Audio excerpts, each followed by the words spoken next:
I'm so honored to be here today. Thank you so much, Caitlin, for inviting me. My topic today is how to sustain your passion at the workplace. A little different today. Sustaining your passion in the workplace. How does that feel to you? How does that feel when you find it in your work? To me, I feel alive. I can't wait to get up in the morning. I can't wait to get out of bed. It's exhilarating. So the funny thing about this topic is I chose this topic because I subconsciously was going to face my fears. I think I lost it in the last 3 months. So my topic today is actually to share my journey on how I reconnected. So we all balance our life. Jobs give us a purpose in life. Money, it supports our family. Sometimes we have busy schedules. I play this thing in my head every morning for the last 3 months. I get in my car, why the heck do I do this? Do I really need the money? It's a pretty crazy thing to actually think about. Back in 2004, I was forced out of a corporate restaurant job that I had loved. I had helped grow a one-chain restaurant into a chain of 75. I love what I did. I serviced people, I touched lives, but the company was growing at such a high pace that I felt unimportant. So I actually quit, got forced out, as one of you guys might know, and I actually moved back home in my late 20s. It was a horrifying feeling to do. My mom tells this story, but she said I became depressed, and all I wanted to do was be with my dog, Jax. Animals are healing, as you know, and I had spent such long hours in the restaurant industry, it was time to lick our wounds. So for me, actually, loving him was actually buying him gifts.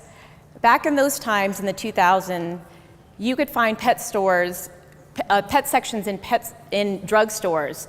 These were the times where you could find $3.99 collars that were filled with chemicals. Those were the times when they eliminated fleas. And the plastic dog toys, let's not talk about the lead content. Over 335 parts per million pieces of lead. Do you know how lethal that is? No wonder why China is actually having issues. So, I scoured every pet store I could find, and to my dismay, I couldn't find any products in the market. Jax was my best friend. He was actually my first son. So I set out to make a pet bed for Jax. Everything on the market was ugly. It was brown, underfilled. No one knew what was in it. The fabrics were flammable. So I actually started to talk to manufacturers. I was like scratching every fabric I can find like a dog would do, smelling it, learning about all the properties that were in it. I was fascinated. It was like I had just found a new passion, and I was so excited to start my own career again. So the purpose of me getting up here today is to share with you how I reconnected.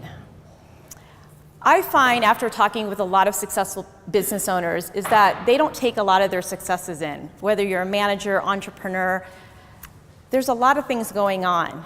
And what most people don't tell you is the day-to-day life actually gets in the way.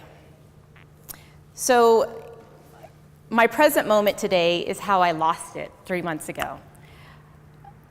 I had a really difficult time. For the last 2 weeks, I've had sleepless nights. I've drank tons of crazy wine to try to get up and write the speech. So I actually had to actually inventory all the accomplishments that we made. And so one of the things that we actually I'd like to share is that for every pet bed that we actually make at Jax Bones, we're recycling 8 to 12 plastic bottles of 7-Up and actually recycling them and putting them into pet beds. It's amazing. So we've actually reduced 200% landfills, and we've actually remanufactured over 4 million plastic bottles to date. One of the other things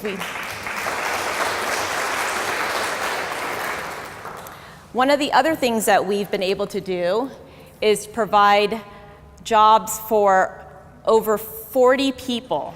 So my one-woman show has now grown to a company of over 40 employees.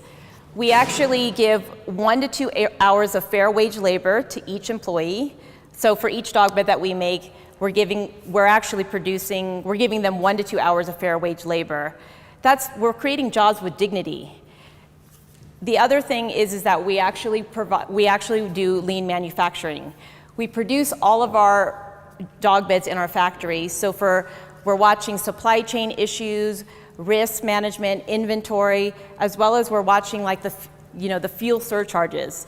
We're able to actually recycle, repurpose, and rebuild a lot of our products.